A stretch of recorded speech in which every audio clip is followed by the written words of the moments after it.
mianatra eo tongotrao.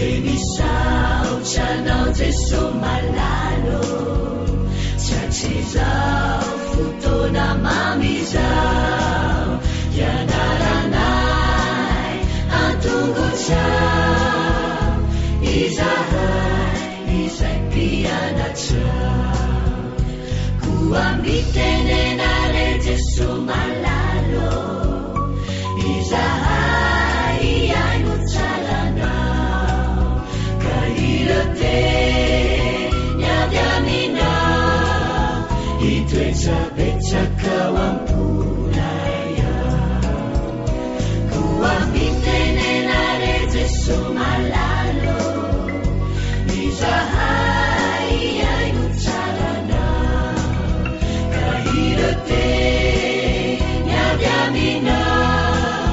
itwechapechakawampunaya irote nyadamina itwechapechakawampunaya.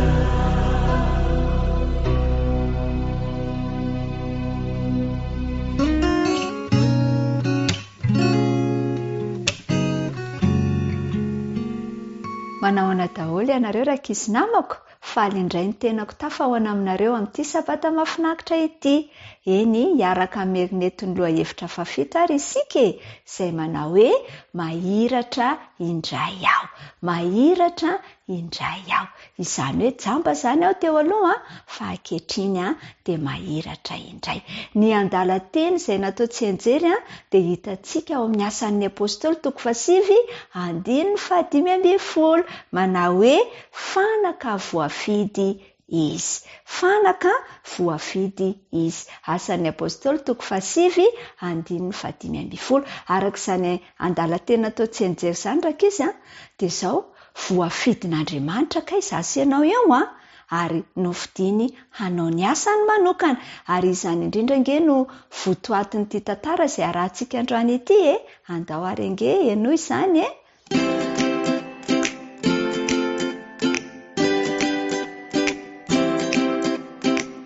sarantsainany izany hoe tsy mahita na inona na inona izany maizina avokoa ny zavatra rehetra, tsy fantatrao ny andro na ny alina na mazava raha tsy ny olona no miteny aminao. Tsy nahita na inona na inona nandritra ny 3 andro angeraka izy Saoly. Andao ange arahantsika ny tantara hilaza aminao ny zavaniseho tamin'ny fiafaran'ny andro fahatelo. Naka toerana moramora tao an-tranon'ny Jodasy izy Saoly, tsy nampatahotra ny olona na naherihery fihetsika velively ny fahitana azy. 3 andro talohan'izao izy dia olona vonika andray an-tanana ny raharaha, kanefa tsy izany intsony izy izao nifitsaka teo ampipetrahana izy sady nitanondrika. Tsy nanao na inona na inona afa-tsy nivavaka izy. Maro be tokoa ireo antony tokony hivavahany. Azo antoka fa nangataka famelan-keloka izy. Ny orokoditra izy raha nieritreritra ireo kristianina ny enjehany. Ny saotra sy ny degan'Andriamanitra trano koa anefa izy no namonjeny azy. Mbola nampangovotra azy ihany ny fahatserovana fa tena nifanena tamin'i Jesosy marina izy ary teny an-dalana ho an'i Damaskosy. Naverimberiny tao an-tsainy hatrany izany rakizy. Notoloran-dry Jodasy mianakavy sakafo izy Saoly, kanefa tsy nety nihinana izy. Tsy nisotro rano akory azy izy. No ny farany dia tsy noelingelen'izy ireo intsony izy fa navelany ny eritreritra teo.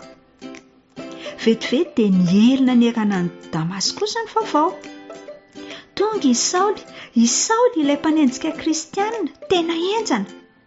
Renim-pino fa efa andalana izy ary efa tonga ao. Toa hoe mipetraka ao an-tranon'ny Jodasy ao hono izy sady jamba ihany koa raha ny filazan'ny olona. Ren'ny olona fa nentina niditra tao an-tanàna tahaka ny zazakely izy. Ny zavatra hafahafa nitranga mihitsy tao e. Tsy nisy nahalala ny tena zavaniseho marina nefa ny olona. 3 andro izay no lasa hatramin'ny fanenan'ny Saoly tamin'ny tompo. Nahita fahitana avy eo i Ananiasy izay mpanaradian'i Jesosy anankiray. Niseho taminy ny tompo ka nilaza hoe mitsangana ka mandehana any amin'ny lalana atao hoe Imahitsy. Ka izaho ao an-tranon'i Jotasy izay lehilahy atao hoe Saoly avy any Tarsosy. Fa indro efa nivavaka izy, jamba i Saoly. Nahita fahitana izy ary efa nahita lehilahy atao hoe Ananiasy niditra ka nametra tanana taminy mba hiratitra ny masony. Tsy nahagaga raha sahiran-tsaina ange i Ananiasy. Tompo, hoy izy, maro be tokoa ireo olona niresaka tamiko momba io lehilahy io.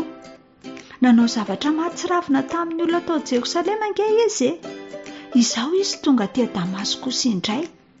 Tsy maintsy manome alalana azy hisambotra an'izay rehetra mivavaka aminao ny mpisorona be. Nampahery Ananiasy anefa rakiziny tompo. Mandehana fa efa nofidiako anao asa lehibe Saoly. Tsy maintsy milaza ny amiko any amin'ny olona tsy jiosy izy, any amin'ny mpanjaka ary any amin'ny zanak'Israely. Nakatony tompo rakizy Ananiasy. Nandeha tsy moramora teny amin'ilay lalana atao hoe Imahitsy izy. Nitraka nijery ny rahona izy ary toa nijery ny manodidina izay feno olona nifamezivezy. Toa tahaka ny isan'andro ihany ny fandehan'ny zavatra rehetra.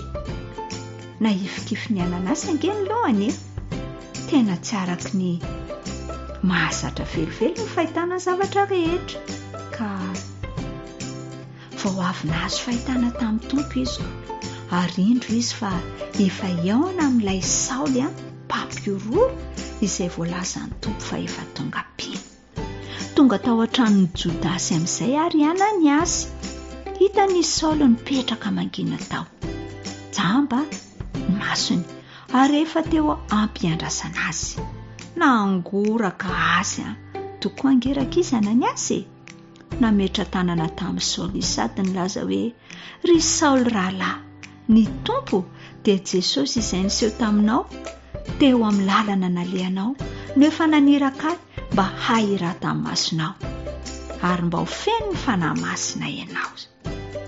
Poto izay dia ny zavatra tahaka ny kirana azan-drano niala avy tamin'ny mason'ny Saoly. Nahiratra indray izy ary nangataka tao batisa. Tsy mba naka fotoana ny nanan-kanina na ny sotroana rano akory izy. Eny tokoa efa niantso an'i Saoly Andriamanitra ary efa niantso any Ananiasy koa izy. Samy nanompo ny tompo nandritry ny androm-piainany sisa rehetra izy ireo. Miantso anao Andriamanitra anio ho vavolombelona rakizy.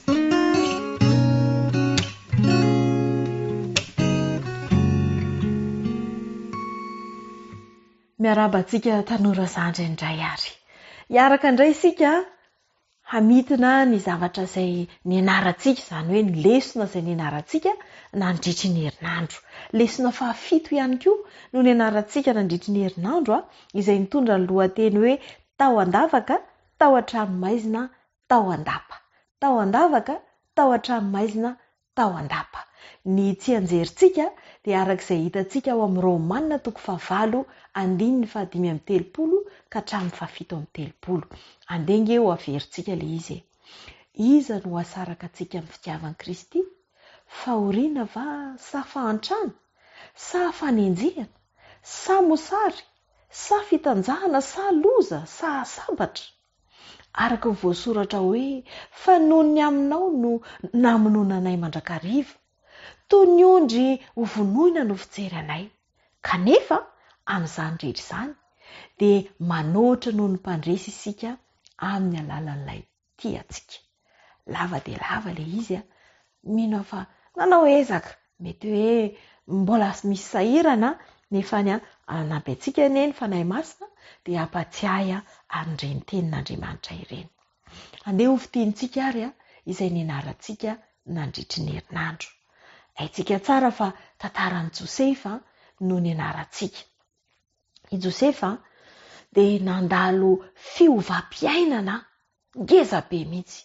Matetika rehefa misy fiovana ny olona sasany dia mandeha mendalana izany.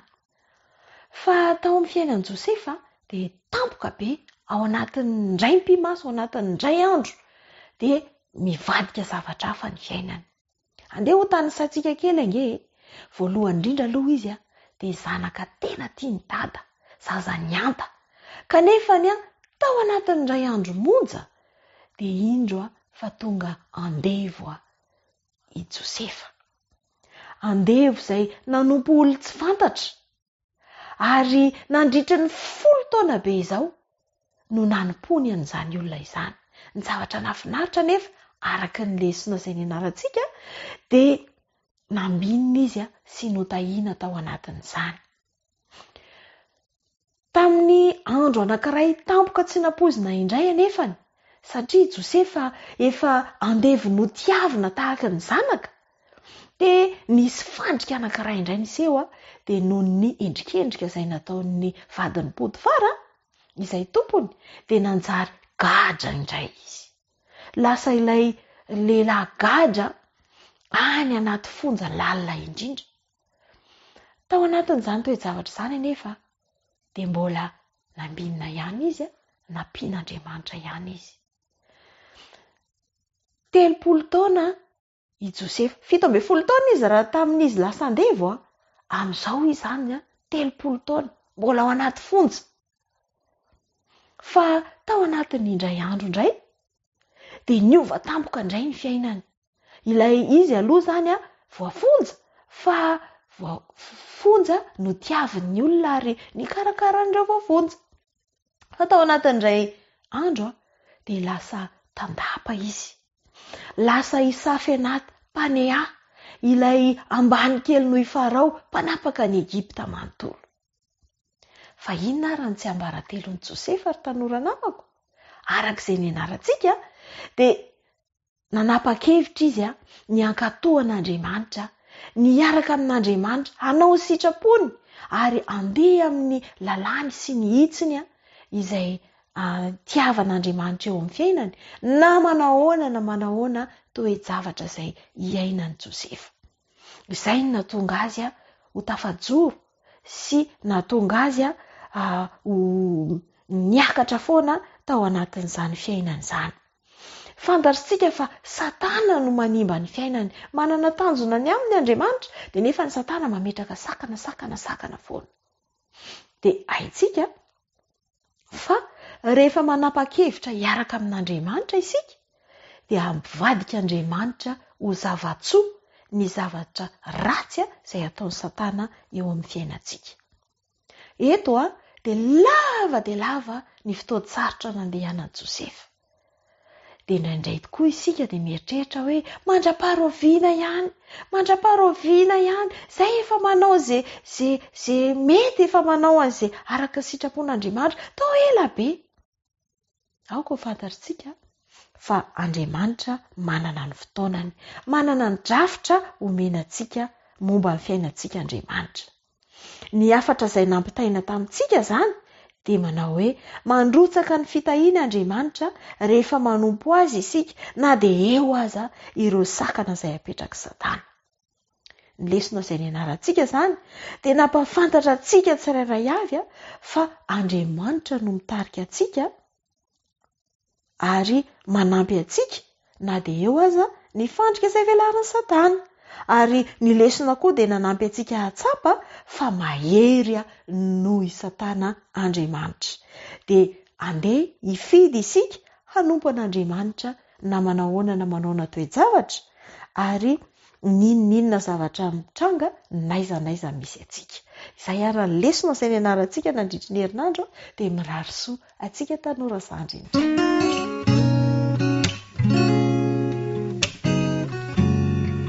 Dia faly indray tafaraka amintsika zatovo namana tratran'ity sabata ity. Isaorantsika Andriamanitra noho ny sabata izay omeny antsika rehetra. Lohevitra fafito nianarantsika nandritra ny herinandro, tsy fantatro inona ny voaray anao, inona ny fampiarana izay iarahantsika manatanteraka izay fanontaniana faharoa zay no valitsika ao anatin'ny fotoana foy amin'ity sabata ity iarahanao amin'ny mpanomponao fifaliana Alain Franco. Fidio ny fanjakanao, fidio ny fanjakanao, tsy maintsy mifidy tsika ary andray lesona lehibe tsika amin'ity sabata ity ahafantatra hoe ao anatin'ny fanjakana izy ianao, fanjakana iza ny fidinao, fanjakana mandalo ve sa fanjakana maharitra mandrakizay. Tokony ho azonao antoko zany. Zao zavatra mitranga voasoratra amin'ny Daniel 3:7-9 amin'ny anaran'i Jesosy toy izao voalaza.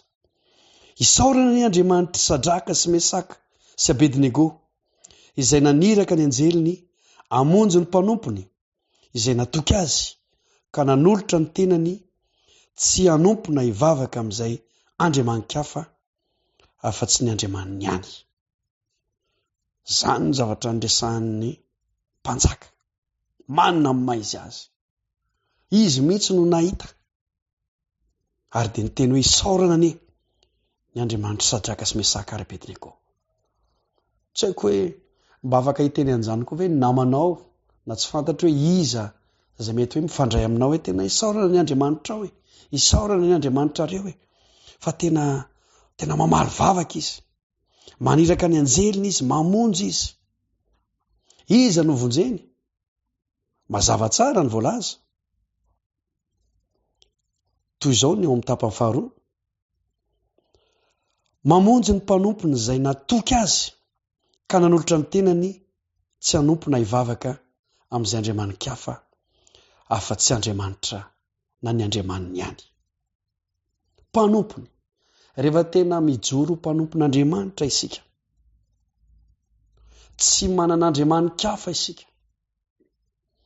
Ny andriamanin-kafa moa zany dia tompona na hoe tiana mihoatra no Andriamanitra. Rehefa izany ny fiainanao dia tena hamonjy anao Andriamanitra amin'ny lafiny rehetra. Ary ny afatra ao antsika amin'ity fotoana ity dia izao hoe afaka ny mbola ho toa ny Daniel ianao. Rehefa miresaka ny tantaran'i Daniel mantsika dia miteny hoe ka Daniel zaniko. Izy inge Daniel izy inge Sadraka sy Mesaka sy Abednego fa afaka ho Daniel ihany koa ianao satria olombelona ihany reo. Ary ny vaovao mafaly dia ity raha mijoro tahaka ny Daniel isika rehetra izay nataon'Andriamanitra tamin'ny Daniel dia ho ataony aminao koa. Zay le izy. Ary irariko mba hifidy ny fanjakana izay maharitra isika. Aza variana eto. Ekena hoe efa tao amin'ny fanjakana manina amin'ny maizy azy Sadraka sy Mesaka ary Abednego. Fa izy ireo dia mahafantatra ihany koa fa mandalo izy raha mbola eto tany izany fanjakana izany. Fa misy ny fanjakana maharitra mandrakizay izay efa ho manin'Andriamanitra ho asa ianao. Ary raha mino an'izany izy ireo, ny ainan'izany izy ireo, hitany mpanjaka Nebokadnezara zany, dia nanaiky ihany koa ny mpanjaka Nebokadnezara fa isaorana io Andriamanitra Sadraka sy Mesaka ary Abednego io, fa tena mamonjy io rehefa tsy manin'andriamanin-kafa ny mpanompony. Irariko mba anisan'ny tena hanao laharam-pahamehana mahakasika an'Andriamanitra ianao. Ary zany fihetsika ao zany dia hatonga ny hafa ino. Ary rehefa mino ny hafa dia tsy ianao ihany fa ny hafa ihany koa hiaraka andova ilay fanjakana mandrakizay. Aza matikena maso na dia mpanjaka aza ny eo anoloanao, aseho fa mivavaka ianao. Ndraindraisika mantsy menatra rehefa amin'ny namana sasatsasany dia aseho hoe mpivavaka, fa amin'ny namana sasany dia afenina mihitsy hoe za mpivavaka. Fa asehoy mijoro ny vavolombelona fa tsara ny Andriamanitra ao, afaka mamonjy ianao izy ary afaka mampandresy ianao, mampahomby ianao, na dia eo aza ny mety hoe lafaoro mirehitra sy fizahana mamay eo amin'ny fiainantsika. Mirary soary toy izay raha fitiana amintsika ny lohevitra fa fito ao manaraka indray.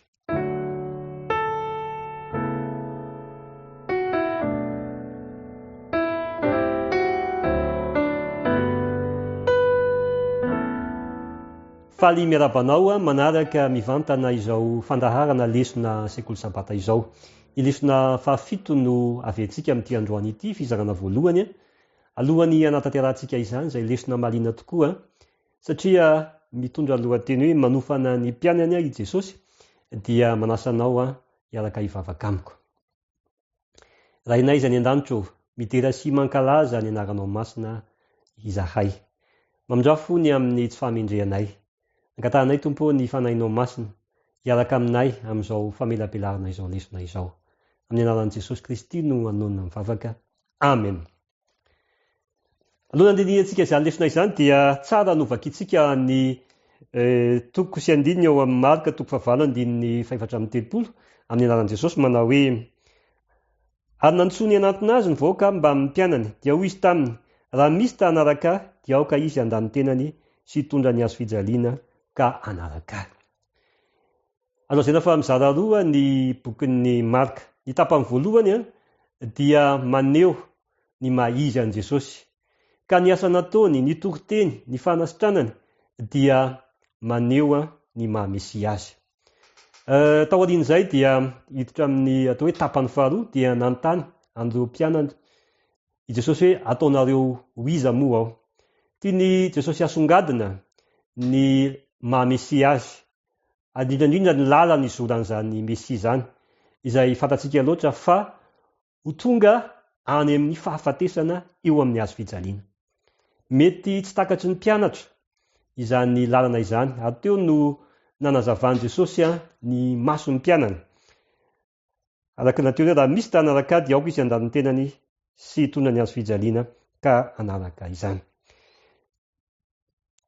Anaraka azy. Manamarika ity fisakana ity nanasitran'i Jesosy lehilahy jamba anankiroa samihafa, ny iray ao afovoany ary ny iray ao amin'ny farany. Ny fomba fampianarana manaitra momba ny maha-mpianatra ireo fahagagana ireo, izay hanomezan'Andriamanitra antsika fahendrena ara-panahy ahafantarantsika an' Jesosy sy ny lalan-kalehany. Satria raha ny eritreritrereto mpianatra dia ny lalana izoran'i Jesosy dia ny hanafaka azy ao anatin'ny ziogany Romanina ary hipetraka eo amin'ny seza fiandrianan'ny Davida, atao hoe fahitana diso ny maha-Mesia izany. Ka ny fahitana tsara, mila mahita tsara zany. Ary teo amin'ny farian'ny Betesda dia nisy olona nitondra lehilahy nanantona an' Jesosy. Jamba izy io dia nositran'i Jesosy io lehilahy io. Nolorainy ny masony dia napetrany teo amin'ny masony ny tanany. Tena nanontany Jesosy hoe mahita tsara ve? Mahita zavatra ve ianao? Tena ndrandra lehilahy ka nanao hoe mahita ny olona aho fa toa hazo ny fijeriko azy, saingy mamindra. Dia napetrany tamin'ny masony indray ny tanany dia nibanjana lehilahy ka nahita tsara ary hita ny ariary ny zavatra rehetra. Eto zany dia dingana roa no nanasitranany Jesosy ity mpianatra ity. Zay vao nahita izy. Ary tao aorian'izay dia nanontany Jesosy hoe ataon'ny olona hoiza moa za nanontany an'reto mpianatra zany. Dia nisy ny manontany manao hoe Jaona mpanao batisa, Eli. Reo olona nanontaniana zany dia tsy nahafantatra azy. Ary rehefa nanontany hoe ianareo kosa manao anao hoiza hoy izy Jesosy, dia Petera namaly hoe ianao no Kristia izay zanak'Andriamanitra. Dia nananjara i Jesosy hoe aza milazalaza izany fahamarinana izany aloha. Ilarasana bafy misy ny fahamarinana izay mila fotoanany izay tokony hitenenana azy. Tao in'izay tantara izay dia nitohy ary nilaza i Jesosy ny lalana izoran'izany Mesia zany dia ny fahafatesana teo amin'ny hazo fijaliana. Ary Petera izay atao hoe tao anatin'ny fahalalana ny maha-Mesia azy, satria izy no mpianatra nahafantatra an' Jesosy hoe ilay Mesia, ilay voahosotr'Andriamanitra tonga hanafaka ny fahotamin'izao tontolo izao, dia nanda ny lalana izay tsy maintsy alehan'i Jesosy ny amin'ny hafatesany. Ary tamin'izay indrindra i Jesosy no nanazava hoe hoy izy hoe mankanesa eto ivoako ianao Satana, satria tsy avy amin'Andriamanitra zany hevitry Petera zany fa hevitr'olombelona naporisian'ny Satana izany. Fa ny Jesosy dia tsy maintsy mizotra amin'ny lalana izay nanoratana azy. Ary nampahafantariny jesosy tamin'le tokoa ny lalana izoran'ny mpianatra satria ny mpianatra nanantena fa hipetraka eo akavisy akavanan'i jesosy eo amin'ny sesa fiandrianan'i davida rehefa tonga mpanjaka i jesosy fa nazavain'i jesosy raha misy tanaraka dia aoko izy andany tenany sy tondra ny azo fijaniny ka naraka fa na iza ny iza ny teo amonjy ny ainy dia very ary na iza no haveny ny ainy no ny amiko sy filazany tsara dia amonjy izany. Ny mpianatra dia tsy maintsy mafoy manaraka an' jesosy, mafoy ny zavatra rehetra noho ny sitrapon'Andriamanitra. Dia tao aorian'izay dia ny marika toko fasivy. Ny marika toko fasivy dia nanambaran'i jesosy hoe amin'ny anarany ihany lazaiko aminareo marina tokoa misy ny sasany eto izay tsy mba anandrana fahafatesana mandra-pahitany ny fanjakan'Andriamanitra tonga amin'ny hery. Teto amin'ity dia nitondra ireo mpianatra akaiky azy i jesosy dia Petera, Jaona sy Jakoba. Niakatra teny an-tendrombohitra izy ary rehefa teo dia niseho teo zany i Mosesy sy Eli teny an-tampon-drenivohitra ary namirapiratry ny fahazavana nitavan'i jesosy. Izao ny voalaza ao amin'ny marika toko fasivy andininy faefatra. Ary Eli sy Mosesy niseho taminy ka niresaka tamin'i jesosy ary niteny Petera ka nanao tamin'i jesosy hoe raha eo tsara mitoetra eto isika ary aoka hanao lay telo, ny anankiray ho anao, ny anankiray ho an'i Mosesy, anankiray ho an'i Eli, fa tsy fantan'izay havany satria efa raiky tahotra izy rehetra. Amin'ny andiny fafito ary nisy rahona ny seho nanarina azy dia nisy feo avy tao amin'ny rahona manao hoe ity no zanako malalako, izy no enoy. Anaraka tamin'izay no nijerena ny didiny eo dia tsy nisy hitany intsony na iza afa jesosy irery ihany izay teo aminy. Dia niseho ny voninahitry jesosy endriky ny fanjakany any an-danitra no niseho ary nahita izany reto mpianatra anankitelo reto. Dia rehefa nidina an-tendrombohitra izareo dia namepetra koa jesosy hoe aza lazaina amin'izany amin'izy zao raha tsy ao arinany fitsanganany amin'ny maty. Tao arinan'izay moa dia teo amoron'ny tendrombohitra dia nisy ny mpianatra izay tsy navoaka demonia noho ny atao hoe tsy finoana ary nisy lehilahy ray aman-dreniny ty ankizy misy demonia koa dia tsy ampy finoana ary izy hoe mamelano ny finoko dia nositrany jesosy izany lehilahy izany lay tratran'izany demonia izany. Mitoy ihany ny tantara ary eto zany dia mbola ny atian'i jesosy azavaina tsara ny sandan'izany mampianatra izany. Teo lay fahitana diso ny amin'ny mahamesi ary ny fahitana diso ihany koa ny mampianatra satria teny an-dalana zareo dia ny fampiresaka ny adiny ma hoe iza ny lehibe. Eo amin'ny marika toko fasivy manomboka amin'ny andiran'ny telopolo dia voatantara fa niala teo izy ka nizotrana ka ny Galili ary tsy tian Jesosy ho fantatry ny olona izany fa nampianatra ny mpianatra izy ka nanao taminy hoe ny zanak'olona dia atotra eo amin'ny tanan'ny olona ka vonony ary rehefa voavony izy dia hitsangana rehefa afaka telona fa izy tsy nahafantatra izany teny sady natahotra tsy azon'ilay loatra ilay fahamarinana dia tao aorianan'izay dia mbola niady izy ny mahalehibe ary nataon'ny valin Jesosy dia nandray zaza izy ka nametraka azy teo afovoany ary nandotrony ilay zaza dia hoy izy taminy nazovy ny mandray zaza iray tahaka itony amin'ny anarako dia mandray ahy ary nazovy no mandray ahy dia tsy mandray ahy fa izay zana naneraka ahoy Jaona taminy mpampianatra mahita olona anankiray moka demonia amin'ny anaranao izahay ka noraranay izy satria nanaraka antsika fa hoy Jesosy aza mandrara azy fa tsy misy olona izay hanao asa lehibe amin'ny anarako ka ateny ratsy ahy vetivety. Lesona anankiroa no tiany Jesosy asongadina eo amin'io ho amin'ny mpianatra voalohany indrindra dia izay mandray reny madinika kely indrindra tahaka ny zaza dia ahazo ny valim-pity any an-danitra satria tahaka ny nandray an'ny Jesosy izy ary namembonahitra ny ray. Dia teo koa lay faharoa lay mpianatra nandrara ny olona namoaka demonia nefa nataony tamin'ny anaran'i jesosy tsy tokony ho rarana ireny fa rehefa tsy manohatra izy a dia momba atsika mety aray-panahiko ny mpianatra amin'izao vanim-potoana izao mety misy atao hoe olona miteny amin'ny anaran'i jesosy rehefa tsy manohatra dia tsy manohatra an' jesosy izy ireny rehefa manonona ny anaran'i jesosy dia nampianatra izy fa ny zanak'andreon'olona tsy maintsy hijaly mafy ka ho lavin'ny olona loolona sy ny lohan'ny mpisorona ary ny mpanongan-dalàna dia vonony ary afaka teloana dia hitsangana indray izy ny etapany farany ao amin'ny bokin'ny marka toko 7 dia miresaka ny atao hoe sakana izay tsy idirantsika any amin'ny fanjakan'ny lanitra satria izao ny voalaza ary na iza no mahatafotohana eo amin'ny marka toko 7 ary na iza no mahatafotohana ny ray aza amin'ireo madinika mino ahy ireo dia tsara ho azy raha manatona vato lehibe fikasoam-bady ny voziny ka tsipy ao anaty ranomasina ary ny tananao no manafotohana anao tapao izy fa tsara ho anao no hiditra kilemaina ny amin'ny fifiainana no manana tanana roa nofo harina amin'ny elo dia any amin'ny afo tsy azo vonoana ary raha misy tongotrao no manafotoana anao tapao izy fa tsara ho anao ny hiditra mandringa any amin'ny fiainana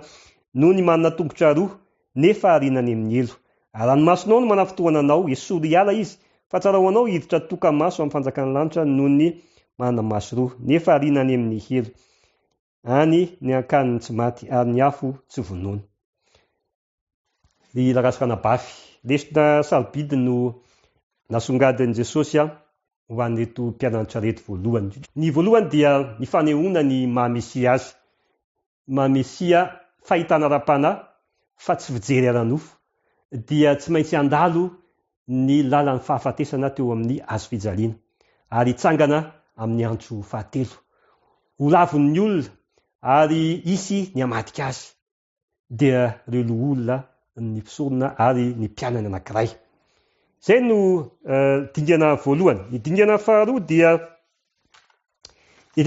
dia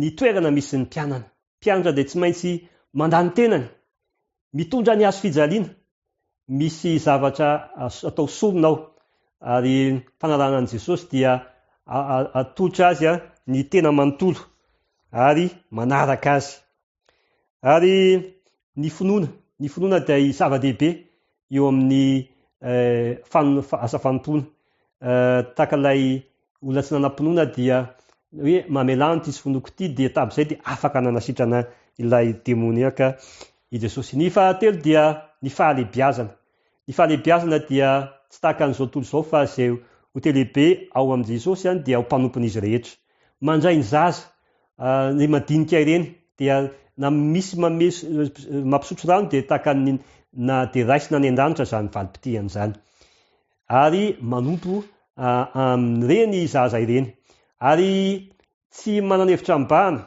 tahaka ny hoe hitantsika teo lay misy olona mamoaka demonia amin'ny anaran'i jesosy dia rehefa tsy manohatra dia mombantsika ireny olona ireny ary ny farany dia ninina mety sakana tsy azontsika amin'ny fanjakan'ny lanitra mety hoe misy fahotanaka mamina avy amin'ny maso na avy any amin'ny tanana sy ny tongotra dia mila vela ireny fa alao miditra kilemaina tonga ny an-danitra araka ny fanoharana toy izay ho tavela eto an-tany noho ny fahotana anankiray ka ny tia nasongadina irasanabafy dia mialohan'ny voninahitra ny fanaitretena mifidy mpiasa tahaka ny Jaona mpanao batisa izay nakatoerana ambany teo anatrehan'Andriamanitra ny lanitra mba hitana toerana eo ambony eo anatrehan'ny olona ny mpianatra mitovy amin'ny zaza indrindra no mahomby koa amin'ny asa ho an'Andriamanitra afaka miara-miasa amin'izay mitady ny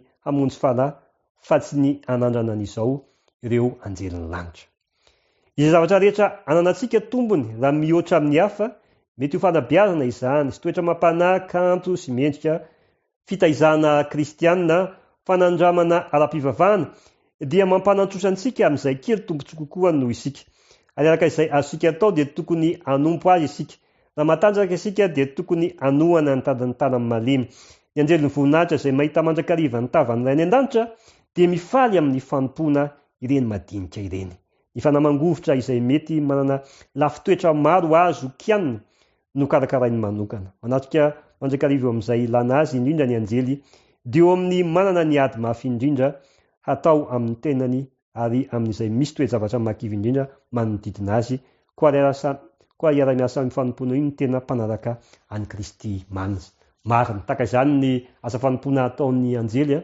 ary itsika koa dia zay ananatsika dia tokony omentsika ny hafa hanompontsika re madinika tsy ampy reny izany no sandany mahampianatra Jesosy dia niantso anao andao anaraka fa ataoko mpanarata-olona ianao ho tonga mpianatra Jesosy Kristy ka eo anatrehan'izay dia nanome antsika androany Jesosy ny fahazavana fahiratana ara-panahy ny sandan'izany mpianatra izany misy ny atao hoe sorona tsy maintsy atao misy ny fanoratena ary ny tombontsoa kosa nefa dia fantatsika miariary fa le fiainana mandrakizay ary ny olona izay ho tomintsika dia anisan'ny vokatra sombotra ho any an-danitra koa mahireza tohizo ny dia azakivy amin'ny toerana izay fanantsony Andriamanitra anao ho mpianatra ary le fahazavana ny lesona izay noasika ny androany dia tonga asika hery bebe kokoa anosotsika amin'izany atao hoe lalana izay fifidiana izay sy fiantsona izay nataon'i Jesosy tsika tamintsika izay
rainay izy any an-danitro misaotra indray amin'ity takariva maraina ity fa afaka nianatra ny teninao izahay nazavainao kokoa ny hevitrin'izany mampianatra izany ingane izay Jesosy eo mba tena hitoetra amin'izany mampianatra ao izany indrindra ity mpanomponao izay manoloana ity tononona sy angatana amin'ny anaran'i Jesosy Kristy mivavaka amen.